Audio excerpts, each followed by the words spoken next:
मित्रों नमस्कार। हम पढ़ेंगे आज द्विरुक्ति।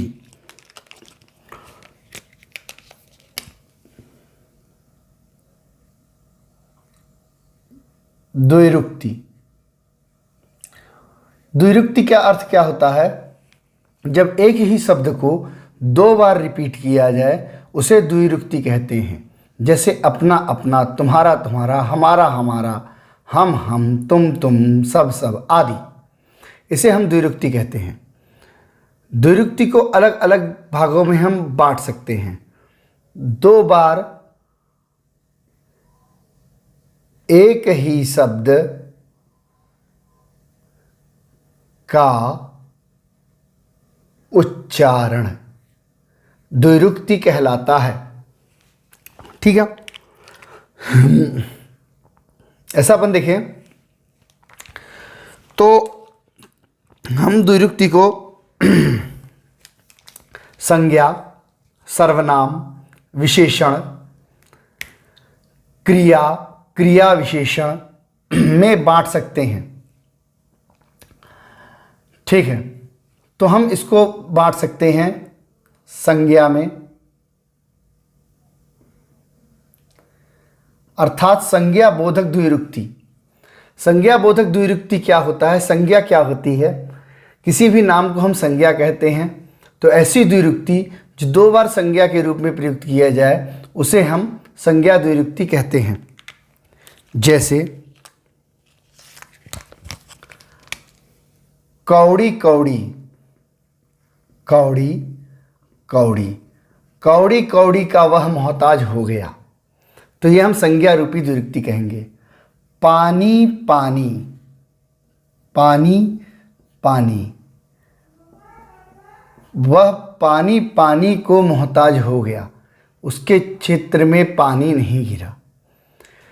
हमने कहा घर घर, वह घर घर जाकर कार्य करता है अथवा करती है, तो घर घर। तो इस टाइप के किसी शब्दों को हम लेते हैं तो वह इस प्रकार की द्विरुक्ति बन सकती है। दूसरा हम देखें, संज्ञा के अतिरिक्त सर्वनाम की द्विरुक्ति भी होती है। सर्वनाम, सर्वनाम जैसा हम जानते हैं सबका नाम होता है। सर्वनाम, हम किसी को भी जो नाम देते हैं वो सर्वनाम होता है। सर्व माने सबका नाम। जैसे हम कहें अपना अपना, अपना अपना, तो अपना अपना द्विरुक्ति हो गई सर्वनाम। किस किस, कुछ कुछ, किधर किधर, तो इस टाइप के अगर हमने नाम लिए तो वो सर्वनाम द्विरुक्ति के अंतर्गत आ जाते हैं। इसके अतिरिक्त अपन देखें द्विरुक्ति हो सकती है विशेषण की। विशेषण, विशेषण द्विरुक्ति, जब कोई वस्तु किसी की विशेषता बतलाता है तो उसको हम विशेषण कहते हैं। विशेषता कैसा भी हो सकता है? रंग का, आकार का, कोई भी विशेषता हो सकती है। जैसे हमने कहा छोटा छोटा, बड़ा बड़ा, लाल लाल, तो ये विशेषता हो गई। छोटा बड़ा लाल, रंग, आकार, गोल गोल, तो ये सब चीज़ें विशेषण में आ जाती हैं। इसके अतिरिक्त अपन देखें विशेषण क्रिया की द्विरुक्ति हो सकती है। क्रिया द्विरुक्ति हो सकती है। क्रिया द्विरुक्ति का अर्थ होता है जहाँ क्रिया की विशेषता हो, मतलब क्रिया प्रमुख हो। कुछ भी कार्य करना क्रिया कहलाता है। जैसे आते आते, जाते जाते, हंसते हंसते, रोते रोते, गाते गाते, ये सब की सब क्रिया हो गई और क्रिया रूपी द्विरुक्ति हो गई।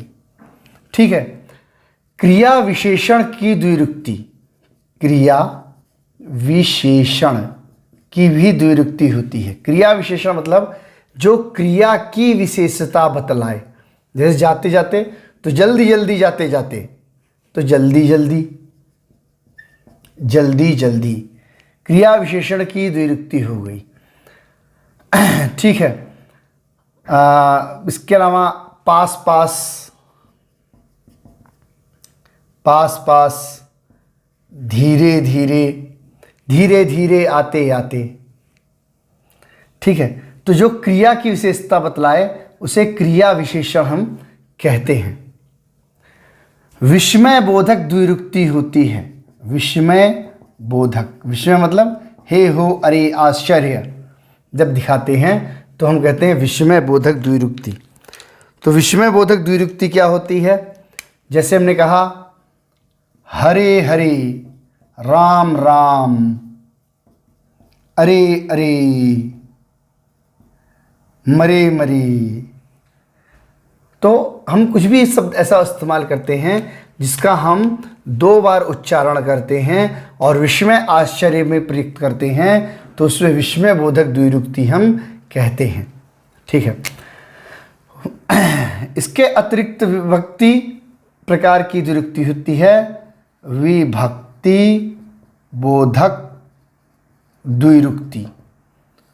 विभक्ति बोधक द्विरुक्ति क्या होती है? जब हम किसी चीज़ को जो है झुंड में या ग्रुप में लेते हैं तो विभक्ति हम लगाते हैं। विभक्ति का, की, को, से तथा अन्य, कोई विभक्ति का प्रयोग करें और उससे हम द्विरुक्ति को जोड़ दें तो वो विभक्ति बोधक द्विरुक्ति होती है। जैसे गांव के गांव, गांव के गांव।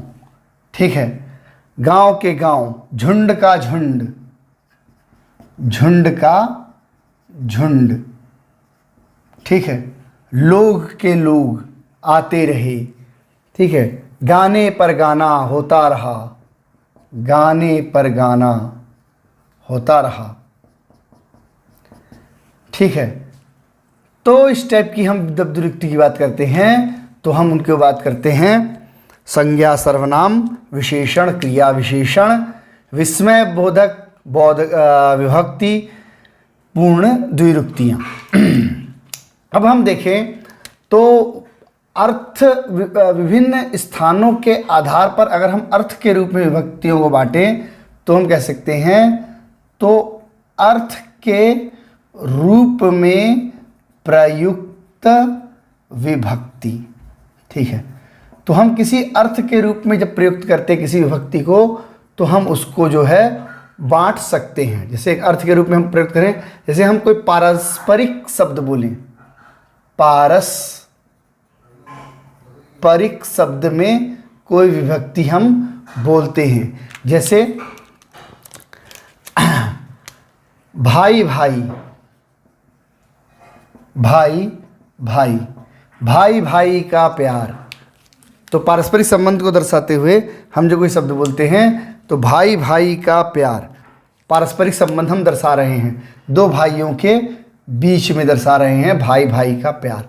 समग्रता के माध्यम से, समग्रता के माध्यम से अगर हम दर्शाना चाहें किसी अर्थ के रूप में तो हम दर्शाते हैं द्वार द्वार, द्वार द्वार, माने घाट घाट, घाट घाट। ठीक है। घाट घाट का पानी पीना, द्वार द्वार जाना। तो ये जो है समग्रता के आधार पर द्विरुक्ति कहलाती है। इसी में अगर अपन देखें, ठीक है, इसमें अपन देखें समग्रता के अतिरिक्त अपन देख सकते हैं जाति के आधार पर, एक जाति वाले, एक जाति, एक जाति के आधार पर। जैसे हमने कहा एक जाति में हमने ले लिया रेशा रेशा, पत्ता पत्ता। ठीक है। हमने किसी चीज़ का रेशा रेशा उधेड़ दिया, हमने किसी चीज़ के पत्ते पत्ते उखाड़ दिए, पत्ते पत्ते गिन लिए, तो एक जाति को हम दर्शा रहे हैं। किसी की चीज़ के पत्ते पत्ते को, किसी चीज़ के रेशे रेशे को हम दर्शा रहे हैं। ठीक है। इसके अलावा भेद के आधार पर भी हम डिफाइन कर सकते हैं, माने हम भेदभाव अगर दर्शाएं तो उस आधार पर भी विभक्ति को दर्शा सकते हैं। भेद जैसे रंग रंग के लोग, रंग रंग के लोग, ठीक है। भिन्न भिन्न लोग, भिन्न भिन्न लोग, भांति भांति के लोग, भांति भांति के लोग। तो ऐसे हम अर्थ के रूप में देखें तो जनरली भेद के रूप में देखते हैं। भेद का अर्थ ये हो गया कि किसी में अंतर करना, भेद हो गया, ठीक है। किसी के हम प्रभाव के रूप में भी देख सकते हैं, प्रभाव, प्रभाव, प्रभाव के रूप में देख सकते हैं। प्रभाव मतलब किसी चीज के ऊपर इफेक्ट, कोई प्रभाव पड़ रहा हो प्रकार की विभक्ति। जैसे फीका फीका, उड़ा उड़ा, ठीक है। हमने कहा वहाँ का माहौल एकदम फीका फीका था, लोगों के चेहरों का रंग उड़ा उड़ा था। तो ये जो है हम इस प्रकार की विभक्ति जो है हम प्रभावकारी विभक्ति के रूप में देख सकते हैं। निश्चय विभक्ति में भी हम देखते हैं। निश्चय, निश्चय का मतलब होता है कि हाँ होगा, निश्चय हाँ होगा। तो निश्चय की विभक्ति देख सकते हैं कि जहाँ पर हम निश्चितता को दर्शाते हैं, ठीक है। आएगा आएगा, आएगा आएगा, ठीक है। अपना टाइम आएगा, तो कोई चीज़ आएगा, कैसे आएगा, क्या आएगा। तो जब हम किसी चीज़ का दो बार रिपीटेशन करते हैं तो हम आएगा मतलब निश्चितता का, तो निश्चय विभक्ति कहलाएगा। प्रभावी विभक्ति होगा भेद विभक्ति, रंग रंग भिन्न भिन्न भांति भांति के लोग, समग्रता द्वार द्वार घाट घाट, पारस्परिकता भाई भाई का भाईचारा, भाई भाई की बात हो रही है, भाई भाई है ना, तो भाई भाई का प्यार, ठीक है। तो इस टाइप की अगर विभक्ति की बात कर रहे हैं तो यह चले जाएगा किसमें, द्विरुक्ति में। तो ये हमारा भेद है। ये हम 7 भेद बताए इसके, और इसके 6 अपन ने अर्थ बताए, ठीक है। 6 अर्थ बताए जिनमें हम विभक्तियों का विभाजन करते हैं। उसके अर्थ बताए, अर्थ में हम विभाजन कर रहे हैं और हम विभक्ति के प्रकार देख रहे हैं। इसके बाद हम देखेंगे समास। महत्वपूर्ण हमारा चैप्टर होगा समास।